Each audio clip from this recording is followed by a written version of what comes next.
Quem quiser pode mandando mensagem aí, mandando uns coraçõezinhos aí para nossa live. Daqui a pouco a gente já inicia, tá? Hoje vamos falar sobre transtorno do espectro autista, mitos e verdades. Vamos aí discutir sobre o assunto. Aceitar a Paloma para a gente poder conversar, tá? Ela é nossa convidada. Vocês, quem está participando da live, pode conversar conosco via mensagem, não assim ao vivo, ok? Olá, Ah, Paloma, boa noite. boa noite. Ixi, tá muito pertinho de dar uma apanhada da tecnologia, mas a gente entra, né, Marli? Deu? Pronto, Paloma. Tudo bem? Pronto, tudo bem, graças a Deus. Que bom. Bom, boa noite a todos que estão entrando, né? Já vi que tem várias pessoas entrando aí. Beijo a todos, muito obrigada pela participação. Convide outras pessoas para estarem conosco. E hoje nós vamos discutir um tema de uma grande relevância, que é o transtorno do espectro autista, mitos e verdades, tá? Bom, para iniciar, eu vou contar para vocês quem somos nós. Algumas pessoas daqui já sabem quem somos nós, né? Porque já acompanham nós em outras lives. Alguns ainda não nos conhecem, ok? Quem somos nós? A equipe Unimúltiplas.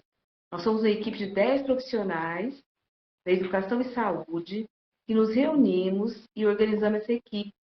E a gente atende o público, né, de T21, que é a nova terminologia que está usando para síndrome de Down, e também atendemos, né, sobre transtorno do espectro autista.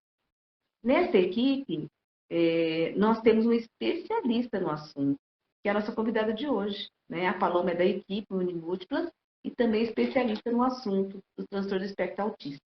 Então, nós vamos iniciar nosso bate-papo aqui, nossa live. Vou pedir para que a Paloma se apresente, conte para nós quem é ela e o trabalho que ela faz, tá? Seja muito bem-vinda, muito obrigada pelo convite. E se apresente, Paloma, por favor.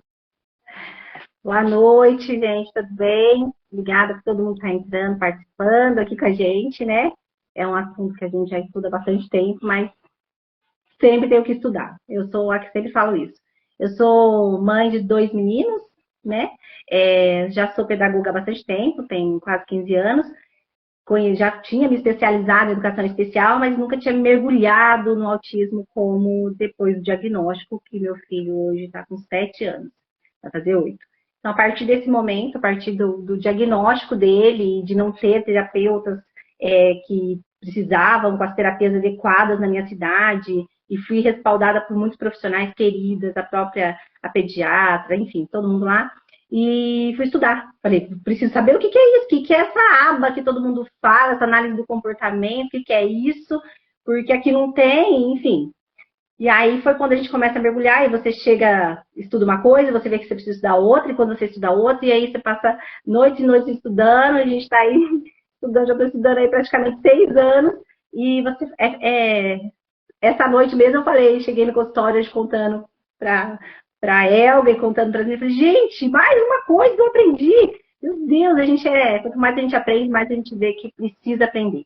E graças a Deus, né? Graças a Deus tem gente estudando, gente buscando, gente que continua nessa caminhada. E nós, daqui da Unimúltiplas, também somos profissionais, a gente se encontrou, né? Claro, não é por coincidência, é providência, né, divina. Todas nós somos mulheres também de muita fé, e a gente, nosso trabalho, nossa forma de pensar, nossa inclusão, a forma, o que a gente acredita que é realmente uma inclusão efetiva, entender essa criança em todos os ambientes que ela tragédia, né, o trajeto que ela passa no ambiente social, no ambiente escolar, no ambiente familiar, né? E buscar de todas as formas auxiliar, orientar, levar conhecimento e trocas com essas escolas. Claro, sempre aprendendo. Eu falo, tem uma reunião que a gente faça, né, de equipe, ou uma visita, uma formação que a gente não aprenda, mais aprende do que ensina. Né? Hoje também sou tudo isso, continuo, sou uma pesquisadora, estudo, dou aula também, sou professora na UnoOeste, da pós-graduação de educação especial, inclusão, além dos cursos, né, que a gente tem treinamento para pais, alguns cursos mais particulares, e a própria troca nas escolas eu acho que é riquíssima, a gente está sempre aprendendo e ensinando. Então, é um pouquinho assim do caminho, né? Formada em pessoa hoje atuo, né, na clínica como psicopedagoga, terapeuta comportamental, psicometricista, são mais assim. Mas hoje o meu carro-chefe falar assim, o que organiza o meu atendimento é a análise do comportamento, né? Hoje a gente sabe que ela é o que tem mais evidência no mundo de tratamento para autismo. Então, ela é o carro-chefe. Eu falo que atrás dela vem a psicopedagogia, vem a pedagoga, vem a psicomotricista, mas se a gente não tiver o comportamento adequado para que esse aluno, essa criança, essa pessoa possa aprender, a gente não consegue avançar. Então, essa seria o caminho que a gente busca. Mas é um pouquinho disso, gente. E vamos que vamos. Então, essa é a nossa Paloma, né? Nossa convidada da noite, que vai falar um pouco sobre isso. E aí, várias mensagens já, Paloma, elogiando você como mãe, como profissional, como amiga, né? E é realmente isso, tá? Seja muito bem-vinda, ok? E vamos começar pelo básico mesmo, né? Paloma, conta para nós, fala aí, o que é o transtorno do espectro autista? Ele é um transtorno do neurodesenvolvimento, né? Onde a gente tem características e causas biológicas que afetam todo o desenvolvimento dessa criança, né? E a gente tem hoje assim algumas características pertinentes do diagnóstico, né? Como a gente fala ou como a gente rastreia isso, né? Tem sim sinais importantes que a gente pode observar desde a primeira infância, mas o autismo ele desregula, ele tem uma desordem, né, no neurodesenvolvimento. Então a gente vai ter um universo assim de autistas muito diferentes. Então eu vou ter crianças com uma fala muito, né, precisa, outras crianças que não vão ser verbais, outras que vão ser muito amorosas, carinhosas, e outras que já não vão gostar tanto do toque. A gente tem uma desorganização desse desenvolvimento, né? Desde atrasos motores, outros já não vão ter atrasos motores. Então, é um espectro, né, muito grande de variações. E é claro que isso, ao longo dos anos, já melhorou, né? O que é o TEA, descrevendo o que seria isso, né? A gente tem hoje o DSM que nos ajuda, o próprio CID-11 que veio trazendo um pouco mais de detalhes para esse diagnóstico, para a gente entender. E assim como nós somos, Marli é uma, eu sou uma, né, cada um da nossa equipe é única, eles também são pessoas, são únicos, têm suas particularidades, têm as suas peculiaridades, né, as suas necessidades. Então, o diagnóstico, ele afeta diretamente a comunicação, né, seja ela social, relacionada à troca, a se socializar, né, e comportamentos repetitivos e estereotipados. Isso não são só movimentos como flaps ou falas repetidas, mas também está muito relacionado a comportamentos restritos, né, e sempre da forma muito restrita mesmo, o comportamento repetitivo. E a socialização. Então, hoje a gente teria uma criança que teria que ter um prejuízo social, né? Porque eu posso ter uma criança que tem um outro diagnóstico, tem uma estereotipia, um comportamento ali, posso, mas se eu não tiver um prejuízo na socialização, na comunicação, ainda que seja só, não que ela seja verbal, mas na troca, na busca, na intenção de troca, né?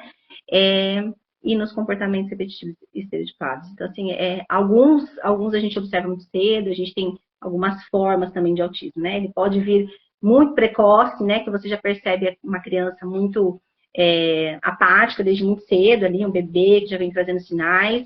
Ou você pode ter aquela criança que vem se desenvolvendo, né? Ainda com atraso, ela traz um pouquinho para sentar, ela traz um pouquinho para engatinhar. Então, a gente vai ter essa segunda forma, né? Que é uma criança que vem atrasando, e aí ela chega com atraso nos 3 anos, sempre vai ser perceptível antes dos 3 anos, especialmente se essa criança estiver em escola. E a gente tem um autismo regressivo também, aquela criança que começa a se desenvolver, ela vai até os seus 18 meses, 24 meses ali se desenvolvendo, e de repente ela começa a perder habilidades. Então a gente tem essa apresentação também, essas 3 formas de apresentação do autismo. Muito precoce, com atrasos muito perceptíveis ali, né, desde o nascimento. A gente vai ter ele que vem com pequenos atrasos e vai causando um atraso maior. E a gente tem ele no autismo regressivo, assim, né? E aí a gente tem as variações de características dentro do espectro autista. Paloma, vamos dar uma direcionada para que realmente a gente possa entender cada parte desse transtorno, tá? Você deu um panorama geral do que é o transtorno e agora a gente vai retomar partes por partes do que você foi falando para que todas as pessoas que estão nos acompanhando possam realmente esclarecer essas dúvidas. Por quê? Nós recebemos muitas perguntas, né? De profissionais, de familiares, a equipe fez várias perguntas, então a gente vai direcionar um pouquinho mais, né? Talvez algumas coisas que você falou você vai repetir, mas assim, a gente vai direcionar agora para algumas questões mais pontuais, por exemplo, característica, se o autismo é hereditário ou genético, tudo isso, tá? Então eu vou fazendo algumas perguntas e a gente vai direcionando a conversa. Mas, pelo título da nossa conversa de hoje, né, mitos ou verdades, conta para nós o que assim é mais falado, o que é mito? Assim, qual que é um grande mito sobre o autismo que se fala muito? Contem para nós. O mito, né, que foi até hoje, ele já foi abolido por médico, mas ainda está aí nas redes sociais, em todos, na internet, é o fato de acharem que a criança ela né, antissocial, ela tem um comportamento inadequado socialmente, porque a mãe né, é uma mãe fria, é uma mãe que não dá carinho, é uma mãe que não dá atenção. Então, esse é o maior mito do TEA, né? Você achar que aquela criança desenvolveu pouco ou é pouco amorosa, porque a família ou a mãe, né? Tinha até um termo que era usado, passava isso para a criança, ou não passava, ou não trocava. Então, isso é o maior mito do autismo, né? Dentre um monte, a gente selecionou um pouquinho, né? Paloma, eu já li algumas coisas que falavam exatamente disso que você está dizendo. Inclusive, as mães eram chamadas, entre aspas, de mães geladeiras. Então, esse é um dos maiores mitos. Olha, a gente nem repete mais isso para não falar que usou esse termo em algum lugar. Por isso que eu falei, tinha até um termo, né? Mas era bem assim, as mães se sentiam muito culpadas também quando trazia, né, naquela época, muito sem informação. E ainda assim a gente vê isso na internet, a gente vê ainda, né, mãe, a culpa sempre rodeando essas mães que não enxergaram aquele autismo ou aquele atraso, enfim, né? A gente vê que sempre dentro de qualquer diagnóstico, mas especialmente desse que a gente às vezes depende de observar, que as mães se sentem muito culpadas. Alguns mitos, né? Então eu coloquei até aqui para a gente não deixar de falar, né? Que o autismo, as pessoas com autismo, elas não são antissociais, não é, isso é o maior mito, né? De fato, elas têm menor percepção do ambiente, tem sim algumas questões, mas ela é passível de aprender, assim como outras crianças. Então, quer dizer que ela é antissocial, ela percebe menos o ambiente social. Então, a partir ela pode ser treinada. Tem crianças que têm sensibilidade, sim, ao toque, mas não necessariamente ela não ama ou ela não expressa esse amor. São formas diferentes de demonstrar ou de expressar esse amor. Então, esse também é um mito bacana da gente tirar. Os autistas também não é uma característica autística do autismo, por exemplo, a criança agressiva. A agressividade, ela é, muitas vezes, um comportamento que está dizendo algo, né? Esse comportamento tem uma intenção comunicativa. Às vezes de que não gostou, às vezes que quer sair dali, às vezes por não saber se expressar, porque ele ainda não entende o ambiente ou não percebeu esse ambiente da forma que é colocado. Então, isso também não é uma característica. Embora tenhamos muitas crianças que se desregulam e tenham comportamentos agressivos. E sim, então, a necessidade de um manejo desse comportamento, mas não é uma característica do autismo. Então, isso também é um mito, tá? Bem bacana da gente falar. Vacinas não causam autismo. Não é a vacina que vai desencadear autismo, não. O que a gente vai falar um pouquinho sobre as causas do autismo são sobre alguns gatilhos, algumas questões que podem desencadear, e existem até hoje estudos que vão mostrar como fazer algumas formas preventivas, vamos colocar assim. Mas vamos lá. Mais um aqui, e aí a gente vai para as causas. Pessoas com autismo não conseguem se relacionar. Isso também é um dos mitos do autismo, né? Elas conseguem sim, tem da forma delas, às vezes elas precisam ser treinadas e elas têm potencial de aprendizado.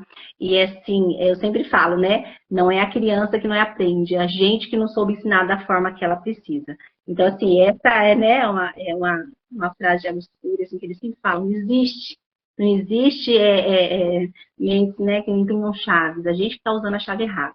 Então, primeiro, então, assim, a forma, isso tudo a gente tem que... São alguns mitos, assim, que mais estão aí na internet, tá? Então, vamos falar um pouquinho das causas, né? Tem estudos que mostram quais são essas causas, né? A gente já ouviu falar, algumas pessoas perguntam, a causa, né, do TEA é hereditário? É genético? É porque os pais têm idade avançada? Como que é isso? Quais são as causas? Tem estudos que mostram que já tem, mostrando quais são as causas do transtorno do espectro autista? Tem sim, gente, tem sim a questão genética, a gente tem sim uma questão, hoje, né, a gente tem de 80% a 90% dos casos de autismo são causas genéticas, e a gente tem causas também que elas entrelaçam, elas interagem com o ambiente. E esse ambiente, quando a gente fala, né, as ambientais uterinas, que a gente diz, né? Então, dentro do ambiente uterino, porque essa mãe que carrega, né, esse bebê, ele... A Elga falou, com certeza não seria eu que derrubasse. Então, assim, essa mãe que vivencia uma série de coisas, às vezes uma medicação excessiva, às vezes uma falta de medicação, às vezes uma desnutrição, às vezes uma má alimentação, tudo isso que é o ambiente uterino, onde a criança está exposta, em conjunto com a genética, sim, ela pode vir desenvolver o autismo. Existem também fatores protetores, né? Então, às vezes a mãe e o pai não têm esse fator protetor, e nesse conjunto, exposto a um ambiente, a gente desencadeia um autismo. Então, ele tem sim 85% a 90% dos TEAs, das crianças que nascem com TEA, vem de hereditariedade. Então, assim, é muito importante isso que a gente entenda, esse histórico, não necessariamente o pai tinha autismo, não necessariamente a mãe tinha autismo, mas tinha uma depressão, mas tinha uma bipolaridade. Hoje a gente tem, assim, transtornos que a gente às vezes tem, né, que a gente vai convivendo com eles, nem teve um diagnóstico, nem nada disso. Inclusive, muitos pais acabam tendo diagnóstico tardio, porque durante a avaliação dos filhos, né, se trazendo o histórico familiar, isso é muito importante dentro de uma avaliação, eles acabam colocando ali a vivência deles, né, que eles passaram por dificuldades muito parecidas, eles tiveram algumas dificuldades emocionais de lidar com algumas situações, e ainda tem, né, tem uma dificuldade de compreensão, às vezes, de uma fala um pouco mais, uma metáfora, então ele começa a se perceber e se enxergar, né, e às vezes até se torna uma pessoa mais tranquila quando ele tem esse diagnóstico. Então, assim, existe esses casos, né, e a gente tem esses fatores, especialmente genéticos, ambientais quando interagem, e a gente tem uma série de estudos, muitos estudos. O que a gente tem hoje de evidência científica, a gente fala, isso é causa de autismo, é assim, a idade materna, então acima dos 35 anos, e as mulheres e os pais acima de 40, já entram num ambiente de risco para que possa ter filhos com TEA. Prematuridade da criança, um sofrimento ao nascer, um parto muito longo, aquela exposição também da criança. Crianças abaixo de 32, 35 semanas também são crianças que entram por fator de risco. Então, são alguns fatores que a gente já tem evidência científica de que tem um número, né, de estudo com mais de 30 mil pessoas, a gente tem essas evidências de que, de fato, esses são fatores que contribuem para o diagnóstico de autismo. E por que é tão importante, você até aproveitar esse ganchinho, Marli, quando a gente observa o nascimento de uma criança e percebe que ela está desenvolvendo e, de repente, ela perdeu alguma habilidade, né? E a gente sabendo disso e multiplicando essas informações, né? De idade, de fatores, de ter uma boa dieta, de ter uma boa alimentação, de comer de forma correta, de fazer o pré-natal correto, tudo isso, de pensar em levar uma gravidez até né, o fim dela, de forma saudável, controlar a pressão, enfim, tudo isso são ambiente, né, ambiente uterino. Então, a partir de qualquer risco que eu tenha de ter um bebê prematuro, eu já entro no fator de risco. Se eu tenho mais de 35 anos, eu entro no fator de risco. Se o meu marido tem mais de 40, também é um fator de risco.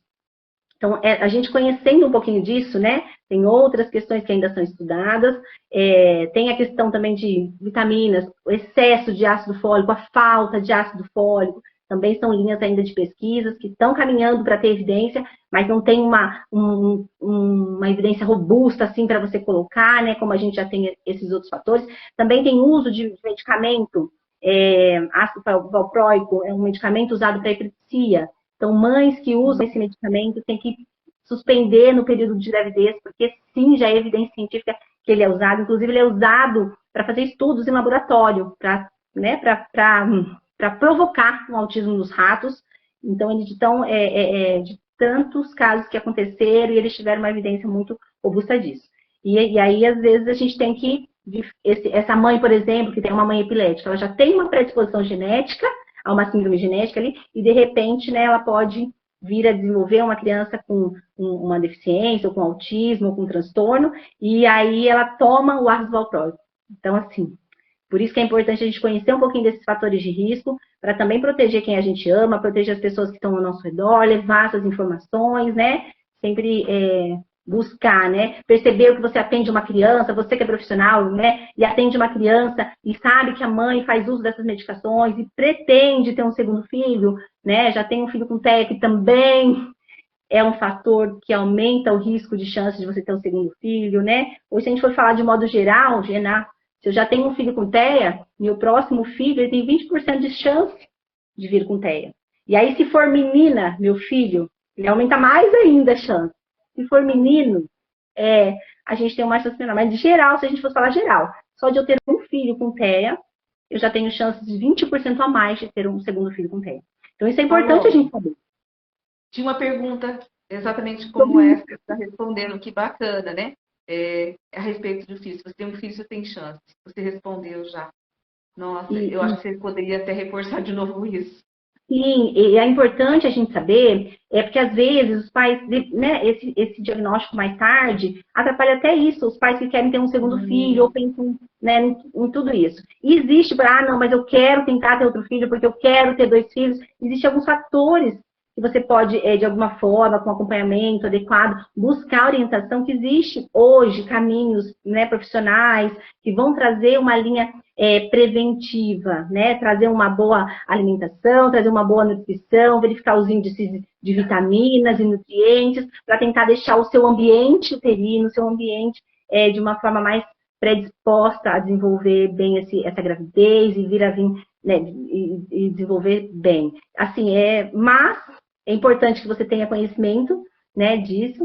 E tem pais, por exemplo, que eles vão descobrir isso numa anamnese, por exemplo, numa entrevista, quando você fala para ele, nossa, você estava nesse fator de risco, estava nesse fator de risco, né? E eu entrei também em alguns fatores de risco quando eu fui fazer, né, toda essa busca. Então, eu também estava ali sem saber, né, de alguns fatores de risco. E claro que se a gente souber e a gente puder passar, mais pessoas souberem, mais a gente puder ajudar, eu acho que a informação, ela sempre é importante. E a que a Elga está escrevendo aqui é bacana.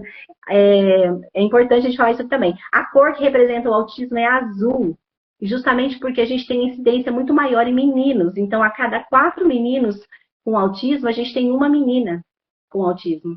E às vezes essa menina, ela vai ter duas características muito, né, assim, ou ela é uma criança muito comprometida, né, porque as meninas, ela tem ela tem mais fatores protetores, biologicamente, né, quando a gente fala por isso que ela tem menos incidência do que os meninos, e, no entanto, ela tem, ou ela tem aquele autismo que é tão empática, né, porque a menina é empática, né, que ele vai trazer pequenos atrasos até que você percebe isso mais tardiamente, que é aquele autismo que a gente fala, né, que a criança vem desenvolvendo com pequenos atrasos, mas ela é empática, ela participa, ela está por ali, então você acaba não percebendo. Então, assim, entender, saber desses fatores de risco é importante até para isso. Então, se a gente já tem um filho, ou, né, descobriu e já teve o segundo, tem pais que descobrem e já tem o segundo, né? E aí a gente já tem que ficar alerta, já tem que ficar de olho também. Tem uma colocação, eu acredito que seja advogada, Mari Magalhães, acho que ela é advogada, se é devida, deve ser advogada, né? Ela está colocando que é necessário, né, impulsionar as pesquisas, que o governo tem que investir nisso. Isso é verdade, né? A gente vai conseguir melhorar, né, quando a gente pesquisa, descobre e esclarece, passa conhecimento à população dos fatores de risco. Então, é muito importante isso, né? É o pré-natal, mas que tenha pesquisa sobre o assunto para orientar as famílias também, as mulheres, os homens, né, a sociedade em geral, para que a gente não passe por situações como essa, que muitas vezes, o que significa? A pessoa, não sabendo, ela tem muito mais chance, né, de ter uma criança, um filho com autismo, né? E com conhecimento, com pré-natal bem feito, com os tratamentos, por exemplo, suspensão de medicamentos que está tomando, que são causadores, tudo isso, né, já ajuda bastante. Bacana, muito bacana. A gente tem de pesquisa, assim, bom, autismo é o assunto mais pesquisado nos últimos 100 anos, né? E a gente vê que a gente está, assim, eu tenho um professor que ele costuma dizer assim, que nós estamos no dedinho mindinho de quando começaram a estudar o câncer. Ele falou assim, quando começou a tratar o câncer, tratava um medicamento para todo mundo. E aquele medicamento, e aí parava para quem dava certo, para outro. Hoje a gente tem tantos estudos sobre o câncer, que a gente sabe o câncer de mama, o câncer de pâncreas, o câncer. Cada câncer é tratado de uma forma, né? A gente caminha e quer caminhar para a gente chegar a entender quais são esses genes que comprometem o autismo. Hoje a gente tem mais de 65 genes, né? Tem centenas de genes que comprometem o autismo. Tem um mapeamento que a gente possa fazer, um exame que a gente faça, Marli. A gente fala assim, ó, esse exame deu que a criança tem autismo. Não, hoje os exames eles são muito mais para eliminar comorbidades ou outras, né, outras preocupações que pode haver, né, possam vir a ter naquela criança, do que de fato para fechar um diagnóstico. Hoje o diagnóstico ele é clínico, ele é observatório, é o desenvolvimento daquela criança no seu ambiente, na aquisição, principalmente conhecendo o desenvolvimento típico, para a gente entender o que está faltando, ou o que está atrasado, né? Como eu posso avaliar uma criança. Hoje existe uma série de avaliações assim, reconhecidas que a gente pode usar, que vão nos dar parâmetros, diretrizes para avaliar aquela criança, saber onde é que ela está no desenvolvimento, onde é que ela tem que chegar, e tentar buscar esses atrasos e aproveitar essa plasticidade. Por isso a necessidade de buscar um diagnóstico o mais precoce possível. Uma colocação feita pela Fono Elga, muito interessante, né? Que o autismo está presente no censo, né? Então está aparecendo. Como nós temos agora no censo também a identificação dos quilombolas, indígenas, tal, vai aparecer também, né, a questão do autismo, que a gente vê com muita frequência, né? Dados sobre a deficiência física, deficiência mental, auditiva. Nós vemos com muita frequência associações, né, instituições que tratam especificamente das deficiências, né? E o autismo é uma deficiência, tá? E a gente não vê quase nada a respeito ainda na sociedade com relação ao autismo. Tá? Vou fazer uma propaganda agora, né? Tem uma série coreana que está passando na Netflix, uma advogada extraordinária, que conta a história de uma advogada, né, que ela tem autismo. Quem não assistiu, estou indicando, vale a pena. Eu estou acompanhando, bem interessante. Como tem o outro também, né, que passa também, acho que na Globoplay também, que é o Wood, Dr. Wood, né? Dr. Wood, não, Wood Doctor. Isso, que também ele tem autismo, né? Então, vamos falando disso. Fala para nós, Paloma, quais são as principais características do autismo? Você já falou naquela explanação inicial, mas conta para nós agora, de uma forma mais detalhada, né? Quais são as principais características do autismo? Hoje, assim, a gente vem desse, como eu disse, né? A gente tem três principais apresentações do autismo, né? Ele é muito precoce, onde a criança ele apresenta muito cedo características, falta de... Aquela criança que quer ficar quietinha no berço, que não gosta de colo, que na hora que está amamentando não tem uma troca com a mãe, né? Não sente esse... Muito cedo ali, hoje a gente tem profissionais, né, que já estão observando todo esse desenvolvimento. Que às vezes tem alguma dificuldade ela vai se desenvolver em uma dificuldade de atraso de fala, principalmente, é o que a gente mais apresenta, né, os mais observam, né, os pais mais observam. A gente tem uma criança de 2 anos, de 1 ano, ela já tem que estar falando, né, palavrinhas. Uma criança de 2 anos já tem que estar falando isso, umas uma centena de palavras já, né? Ainda que saia a palavrinha errada, ela tem iniciativa comunicativa muito evidente. Então, eu tenho uma criancinha, eu tenho um filho de um ano e meio, não está falando, está atrasado. E não está atrasado porque eu estou achando que está atrasado porque ele existe um prazo, né? Ele tem um prazo para falar, ele tem um prazo para isso. E ele passa, então eu tenho que ficar de olho, eu tenho que observar. Às vezes tem algumas características das crianças muito ou as crianças muito choram demais, tem muitas questões gastrointestinais também, crianças muito pequenas ainda, ou que vão se desenvolvendo com essas questões. Mas hoje o que a gente traria é realmente o atraso de fala, é o que apresenta muito mais a observação dos pais, né? Esse atraso social, a falta de interesse pelo outro, criança gosta de criança gosta de gente, então eles querem estar ali. Então percebeu que aquela criança não é uma criança que gosta muito de trocar, que gosta muito de festinha, tem uma dificuldade com barulhos, né? É uma questão muito rotineira também. São características muito específicas, muito presentes no diagnóstico de autismo. E ainda que a gente, né, vá observando, a gente também tem esses comportamentos repetitivos, né? Estereotipados, algumas restrições, assim, alguns comportamentos que vão de ecolalia, então uma repetição muito constante.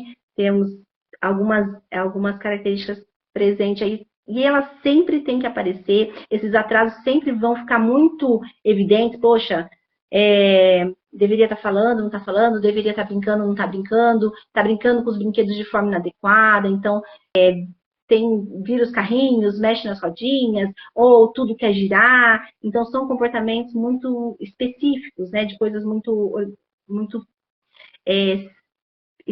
repetitivo, então que tem ali uma função muito restrita. Então, assim, percebeu essa forma diferente de brincar, uma criança que não busca tanto contato, você chama e tem dificuldade de responder, a fuga do contato visual, né? Então, você tentar olhar para essa criança, a gente tem uma dificuldade em olhar, as crianças com autismo não olham, mas há uma diminuição desse olhar em relação, né, à busca social. Então, você vai também perceber que ela olha menos e outras realmente se esquivam do olhar, elas se sentem incomodadas ao olhar, né? E a gente vê isso em relatos de adultos também, né? Adultos autistas que eles falam, eu me sinto invadida quando alguém me olha, eu me sinto com vergonha. Pessoas que sempre falam, desviando o olhar. Então, são características assim que você vai observar. Algumas crianças vão desenvolver andar na ponta do pé, outras vão ter seletividade alimentar, você vai perceber por uma dificuldade. E às vezes essa seletividade alimentar está ligada a uma dificuldade sensorial e às vezes há uma rotina muito rígida. Eu gosto de comer arroz, eu quero comer arroz, eu quero comer arroz. E às vezes é uma sensibilidade, né? Está ligado ao desenvolvimento sensório dessa criança. Então é muito importante ter um profissional que conheça o autismo, que entenda as suas particularidades, os comportamentos que podem rodear o autismo, né? Especialmente a fuga do contato social, os atrasos de fala e comportamentos repetitivos. Assim, sem função, sem muita busca, aquelas crianças que giram bastante, ou buscam ter comportamentos que não têm nenhuma função social. Criança é social, ela busca o outro, ela quer estar com o outro, ela quer estar brincando junto, ela quer gritar. Se um está gritando, ela quer gritar também, se outro está pulando, ele quer pular também. E atrás, o Beto está colocando aqui, ó. E às vezes a gente tem muitas questões de crianças que atrasam a fala, a gente tem falas ainda muito assim, cada um tem seu tempo. Tem o tempo. Mas existem escalas de desenvolvimento que colocam ali para a gente marcos do desenvolvimento, onde a gente precisa ficar atento. As carteirinhas de vacina são riquíssimas de informação, e muitas mães, quando eu mostro, elas nem acreditam que essas informações estavam ali. Então, assim, dá para a gente um parâmetro que é a nível hoje, né? A gente usa escalas nacionais, mas elas são baseadas em escalas internacionais, usadas pela Sociedade Americana de Pediatria, por exemplo, que ela é referência no mundo inteiro. Então, assim, são escalas baseadas no desenvolvimento típico. Então, quando eu conheço uma criança e qual a idade que ela tem que fazer determinadas coisas, professoras saberem disso, né? Professoras lá do ensino infantil saberem sobre desenvolvimento, né, Marli? O quanto é importante você conhecer o desenvolvimento típico para você saber o que está faltando, né? Observar, ter um olhar mais cuidadoso para aquela criança. Por que está ali todo mundo brincando, né? Eu chamo aquela criança, muitas vezes ela não escuta, mas se eu falo que é a hora de ir para o parque, ela escuta. Então, assim, essas observações, quando o professor conhece um pouquinho mais do espectro autista, as características que rodeiam, né, o espectro, eu acho que é importante também para essa observação. Paloma, você falou sobre as características, são muitas características, né? Como você disse também em outro momento da nossa conversa aqui, que não existe autista um igual ao outro, tá? Mas existe uma classificação dos transtornos do espectro autista? Existe. Existe dois. Hoje a gente tem um manual de diagnóstico de doenças mentais, né? Que é o DSM. Ele é um documento, né? Hoje eles chamam até de Bíblia, que ele foi desenvolvido por neurologistas do mundo inteiro, né? Especialmente dos Estados Unidos, onde eles colocaram características de cada transtorno, né? Então, tudo que está relacionado a transtorno mental tem ali explicando as características, justamente para ajudar o profissional a ler aquelas características e observar. E agora, em 2022, a partir de janeiro de 2022, mudou-se o CID, né? Ele já está desde 2019, mas a obrigatoriedade de uso das classificações do CID 11 passou em janeiro desse ano. Então, a gente tem o DSM, que é para transtornos mentais, e a gente tem o CID, que é o Código Internacional de Doenças. Então, no CID, a gente vai ter um código do autismo. E esse código, hoje, ele está um pouco mais detalhado, ele está um pouco mais preciso, hoje ele traz para a gente uma observação maior. E dentro do DSM, a gente tem isso por níveis, né? A gente vai ter ali os níveis do autismo, que eles se complementam. Então, de que forma eu avalio uma criança, né? A partir de avaliação multidisciplinar, obviamente, né? Eu preciso de uma avaliação global dessa criança, da escola, de uma fono, até que isso, né, venha para o médico, e quando o médico vai avaliar, ele vai observar essas características. Então, a gente vai ter uma criança, por exemplo, uma criança que precisa de muito, né, de um apoio subsidial, né? Essa criança tem um apoio e ela consegue desenvolver. E ela não tem atraso de fala, ela consegue caminhar. A gente fala que é um autismo leve. Aí a gente tem uma criança que a gente dá um pouco mais de apoio, ela tem um pouco mais de dificuldade para se desenvolver, então está muito mais relacionado ao apoio que essa criança recebe. Estou falando de forma simplificada, tá, Marli?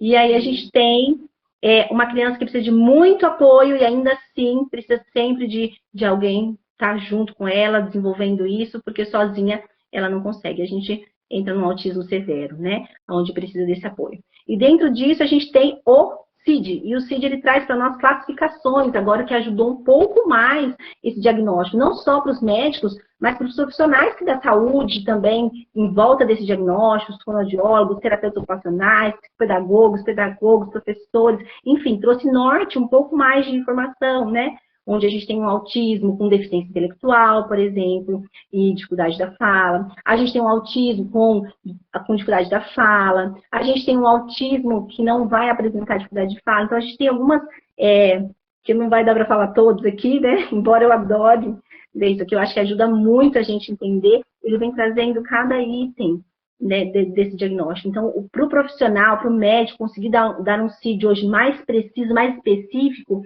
e a gente buscar essa informação, o professor entender, né? Isso é muito bacana. E quando a gente fala suporte, eu estava falando aquela suporte subsidial, isso mesmo.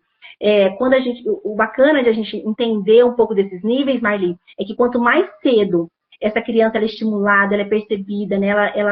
A gente busca trabalhar nesses atrasos dessa criança, quanto mais cedo isso acontece, quanto mais precoce a gente busca essas intervenções, essa criança ela tem a oportunidade de andar dentro do espectro que a gente fala, né? Então, se ela é uma criança que tem muito apoio e ela ainda está ali num nível moderado, que a gente coloca, que ela ainda precisa de apoio, mas ela está caminhando, ela pode vir a ser uma criança que se desenvolva, a chegar a um nível de um autismo leve, né? E a gente tem crianças hoje com autismo leve, que vão ter algumas características ali, mas são crianças que vão desenvolver, né? Que ainda fica ali, tem muitos médicos que não gostam de colocar só os Asperger, né? Os Asperger dentro do leve, né? Que era uma outra categoria, uma outra forma de se falar do autismo. Então, a gente tem, assim, algum bem detalhado hoje dentro do CID, trazendo essas para nos ajudar a nortear. Então, uma coisa é o CID, né? Onde tem esses termos que vão nos ajudar, né, esses itens que nos ajudam a classificar o autismo, né? Então, hoje eu vou falar assim, essa criança tem um autismo com deficiência intelectual, e atraso de fala. Hoje, essa criança tem autismo e não tem deficiência intelectual. Essa criança tem autismo, não tem deficiência intelectual e tem atraso de fala. Então, ajuda você ter um diagnóstico mais preciso, né, nesse sentido, e você saber também o que precisa de mais apoio ali, naquele tratamento, naquele diagnóstico. E é óbvio que todo o tratamento voltado para pessoas com autismo são baseados na análise do comportamento.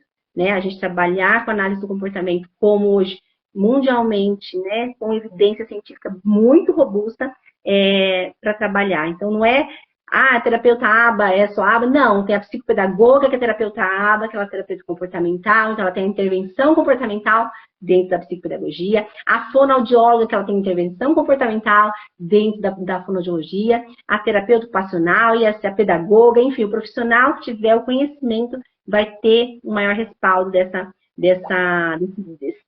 tratamento, né? De poder direcionar essa criança dentro do acompanhamento dela. Ok. Paloma, vamos voltar à questão da fala ainda, né? Teve até uma colocação anterior, né, de uma das pessoas que estão participando, dizendo que o atraso na fala não é a criança que tem autismo que tem atraso na fala, algumas não têm. Né? É importante mas, falar. Assim, teve o atraso da fala, já é preocupante, temos que olhar. Então, a pergunta quando tem o autismo, o problema não é no aparelho fonador. Ele não tem problema no aparelho fonador de fala. Qual que é o problema aí da fala? Muito legal você falou que eu li uma pesquisa essa noite, eu li uma pesquisa muito legal, e eu vou tentar falar dela depois aqui no final. Exatamente, não necessariamente a criança vai ter uma dificuldade na articulação dessa fala, né? Existe sim crianças que vão ter muito relacionado, mas é na intenção dessa comunicação, né? Então, ali como eu uso essa fala muitas vezes. Deve ter sido até a Elza que colocou. Então, não, minha criança está com atraso de fala, então é autismo. Não, não é isso. Ela precisa ter, né, pelo menos duas características dentro do CID para que a gente possa falar que ela tem, né, com prejuízos ali. Ela tem que ter prejuízos sociais, ela tem que ter prejuízos de interação ali, de fato, né, no desenvolvimento dela. Claro que a fala, a audição, todo o fisiológico dessa criança, ele colabora para o desenvolvimento dela. Né? E se eu tenho uma criança que não fala, consequentemente, ela vai ter menos interação, né? Então, claro, mas não necessariamente ela vai ter autismo. Por isso que é importante essa avaliação. Tem uma criança com atraso de fala, a professora percebeu, não está falando, mas ela brinca, ela vai, ela participa. Ela tem autismo. Não, não é porque ela atrasou a fala que ela vai ter autismo. Mas é uma característica que chama a atenção dos pais. Né, que chama a atenção talvez da escola, né, quando tem essa falta aí. Mas geralmente quando você fala, mas ele participa? Então, ele não fala, daí não... Então, assim, você sempre vê. Mas a gente tem muitas crianças que vão precisar de ajuda e de manejo desse tratamento fonoaudiológico, né? Ela pode ter uma dificuldade motora, ela pode ter uma dificuldade de expressar. Às vezes essa criança é uma criança que não mastiga muito, ou come comidas muito pastosas, né? Eu não sei falar tecnicamente da questão motora da fala, né? Isso aí é as fonoaudiólogas que vêm aqui para falar um pouquinho mais sobre isso. Mas, com certeza, existem muitas características de crianças que podem vir a ter problemas na fala, né, de atrasos de fala, que não vão estar relacionados à TEA. A mesma coisa, não é porque eu tenho 37 anos ou 40 anos, tive um filho que ele vai nascer com TEA. Não é isso. São fatores de risco, são fatores de alerta, né, para a gente observar que estão ligados ao autismo. Então, são coisas separadas de verdade. Paloma, o importante é a gente lembrar disso.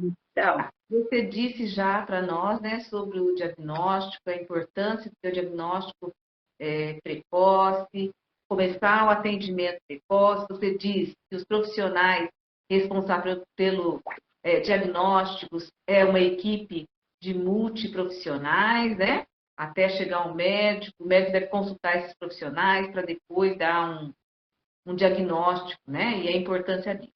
E você falou uma coisa muito importante, que é a observação que os professores fazem nas escolas para antecipar muitas vezes.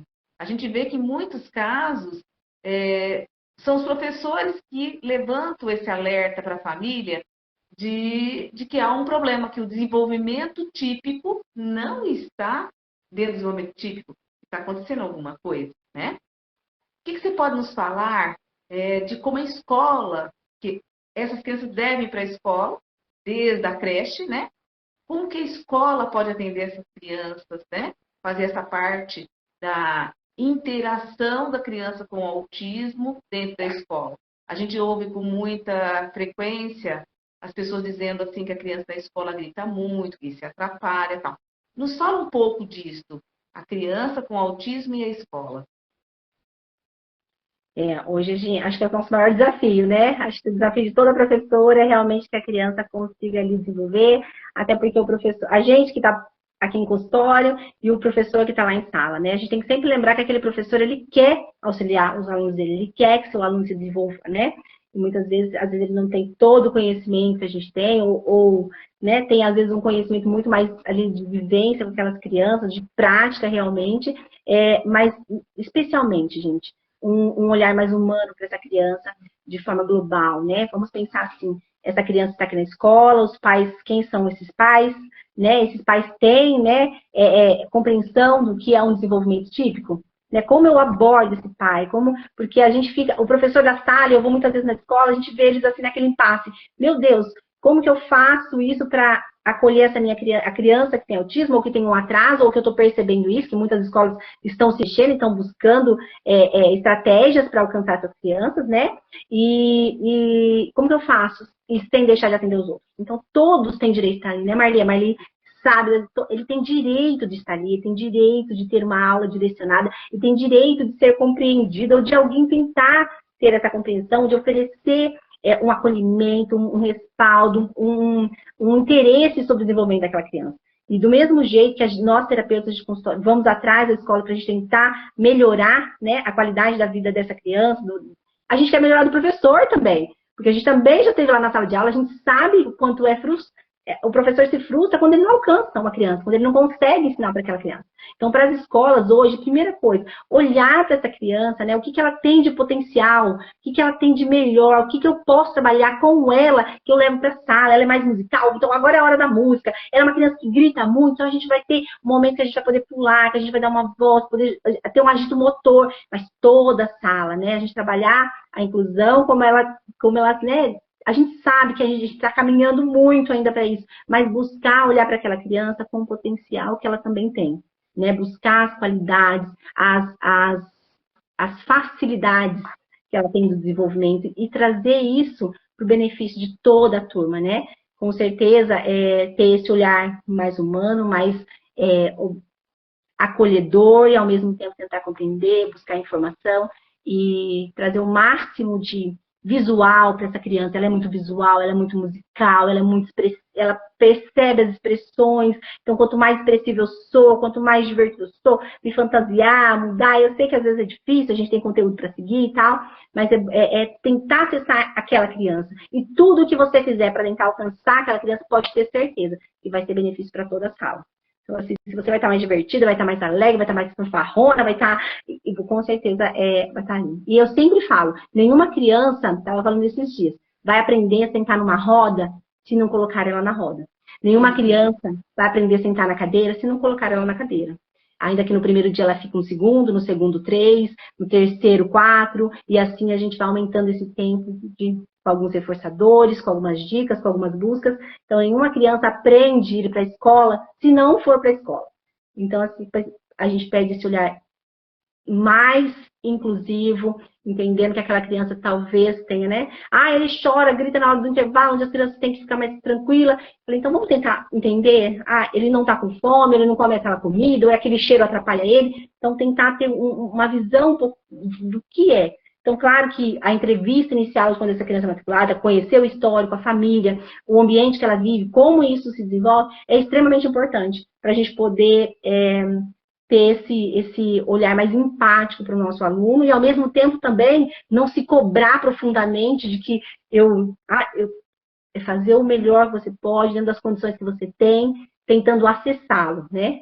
É o que a gente falou. Às vezes é uma luta, às vezes a gente demora para acessar aquela criança, mas às vezes quando a gente consegue também é uma satisfação mútua, né? A criança se sente muito feliz e o professor também, porque conseguiu.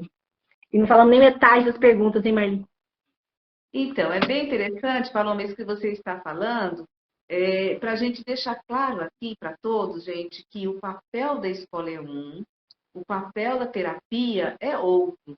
As terapias, elas acontecem individualmente e elas são extremamente necessárias para contribuir com o papel da escola.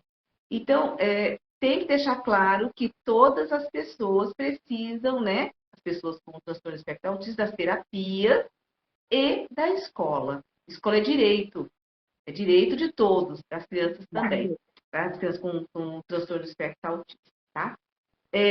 Vamos falar agora um pouco, Paloma, associando, né? Já que nossa equipe trabalha com dois públicos, e isso não é por acaso, é que dentro das pessoas com trissomia 21, uma das comorbidades é o transtorno do espectro autista. Fala um pouco disso para nós, por favor. Vou falar e vou tentar falar rápido aqui para vocês. Gente, inclusive, é um tema que a gente tem pouca assim, bibliografia para a gente estudar. Né? A gente tem poucas pesquisas, tem poucas evidências dessas comorbidades, mas elas existem, né? E depois eu vou ver se eu consigo compartilhar na página a pesquisa de um professor, doutor, né? Eu comentei lá no trabalho hoje sobre ele, onde ele está fazendo, ele fez uma pesquisa inicial com 300 crianças com T21, onde ele estuda autismo, ele estuda TEA. E ele passou a fazer uma pesquisa dentro do doutorado dele de 300 crianças com T21, onde ele foi rastrear, né, o desenvolvimento das crianças a partir de escalas diagnósticas para TEA. Então, assim, desde buscar o compartilhamento, desde buscar a reciprocidade, buscar o contato visual. Então, assim, ele trouxe evidências muito precisas ali de um grupo específico. Então, de 300 crianças, 94 apresentaram diagnóstico de TEA. Então, se você colocar isso hoje, se você colocar nas evidências que a gente tem de modo geral, a gente tem de 18% a 29% das crianças com T21 podem ter comorbidades em TEA. Então, é um índice alto, não é um índice pequeno. Quando a gente pega um grupo de 300 e 94 tem TEA, você fala, olha só. E é diferente o tratamento? Tem muitas coisas que são diferentes. Eu não tenho, por exemplo, uma criança com dificuldade social dentro do T21. Não é uma característica do T21. Pelo contrário, ele tem uma dificuldade de fala, mas é muito mais motora da fala, mas não de intenção de fala.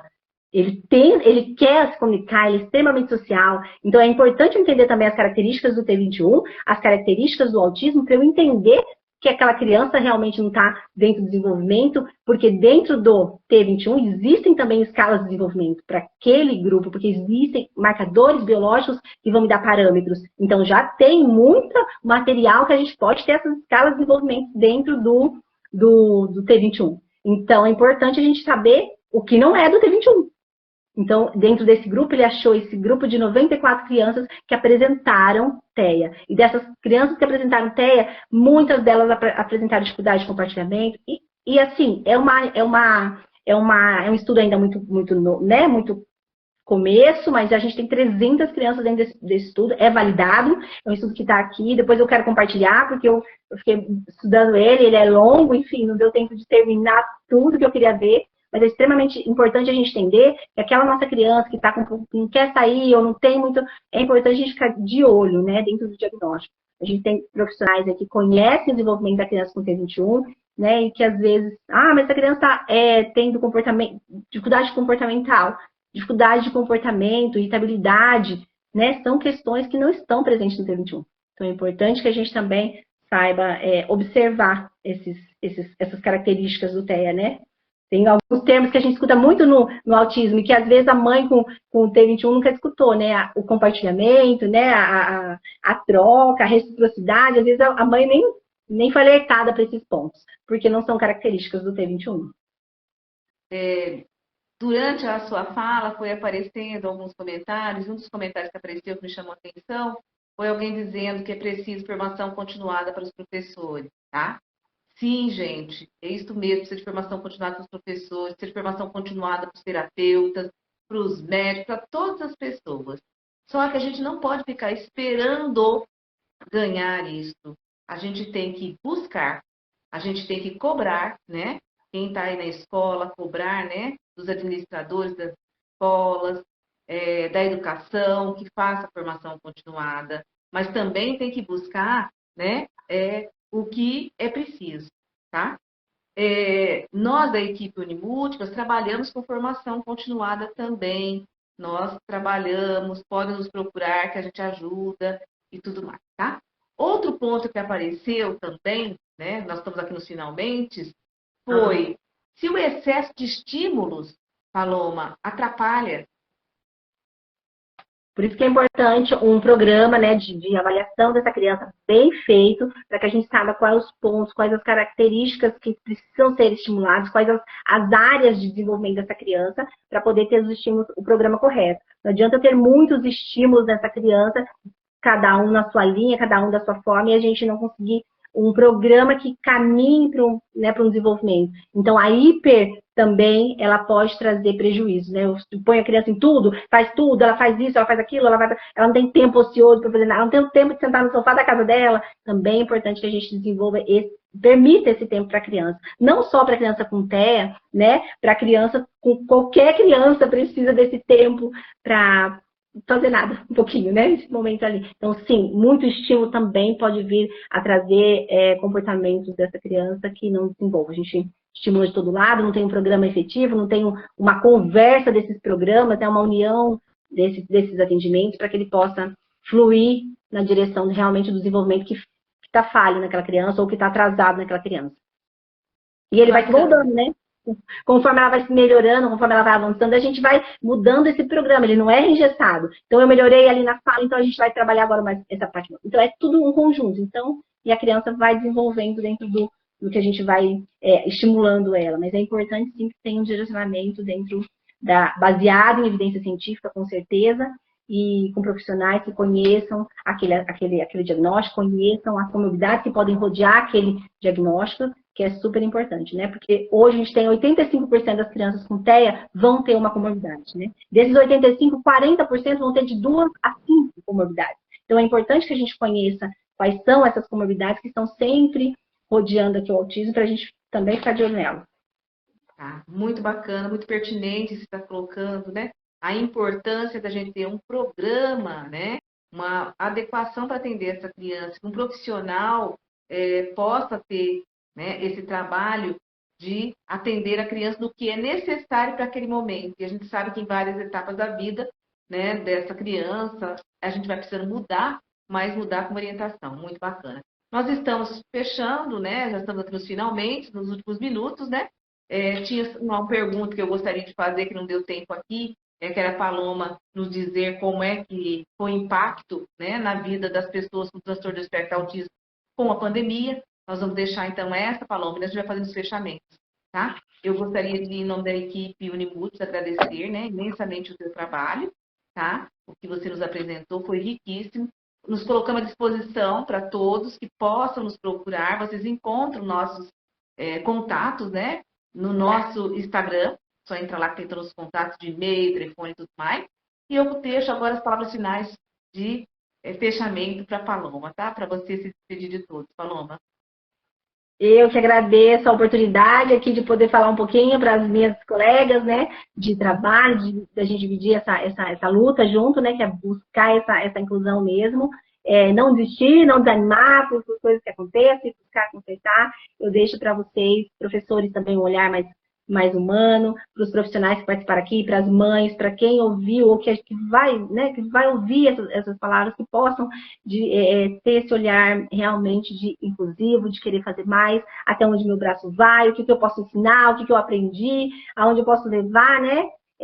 Eu falo bastante, eu sempre falo acelerado assim, quem me conhece, mas é que eu tenho realmente, tem muita coisa que a gente gostaria de falar, né, Marlene? Assim, e busca lá, gente, não deixe a curiosidade, não deixe que nada atrapalhe você na busca. Teve uma dúvida, procura profissionais que atendem autismo, clínicas que atendem autismo, que você possa buscar essa informação. Professor, se você tem dúvida, a gente está aqui, a gente marca, né, sem compromisso nenhum, a gente troca, a gente vai, né, Maria? A gente quer levar realmente a informação para que a gente possa melhorar. E com certeza, quando a gente vai, a gente sempre aprende. Não tem um lugar que a gente vai, que a gente não leva um pouquinho, não deixa um pouquinho, esse é o objetivo. a gente poder ir trocando e levando cada vez mais a inclusão, essa fala, essa busca, né? Saber que a gente busca, quer a educação, mas a gente também quer que essas crianças estejam lá, lembrar que esse é o direito delas também, respeitar, né? Professor, se respeite que aquele dia às vezes você está mais, né, difícil para você, respeita, respira, né? No outro dia você pensa de novo, não deu certo assim, vamos de novo, não deu certo assado. Uma hora a gente vai achar essa conexão com nossos alunos, seja ele típico, seja ele EUTEA, T21, e aí a gente consegue fluir e enche o nosso coração, né? Quando o nosso aluno aprende, quando ele nos olha. E agradeço, sim, espero que essas palavras fiquem com vocês. E eu sei que eu falo rápido, Marli, mas espero que tenha deixado, né, esclarecido algumas coisas e aberta para dúvidas. Então, Paloma, gratidão, gratidão mesmo, né? Brilhante trabalho, só elogios, né? A nossa live, né? E todo esse sucesso foi devido ao teu profissionalismo, todos os conhecimentos que você trouxe para nós. Gratidão mesmo. Gratidão a obrigada. todos que participaram, né? E vamos divulgar esses trabalhos, vamos melhorar, né? E atender com qualidade todas as pessoas com transtorno do espectro autista. Boa noite a todos. Obrigada. Beijo. Obrigada.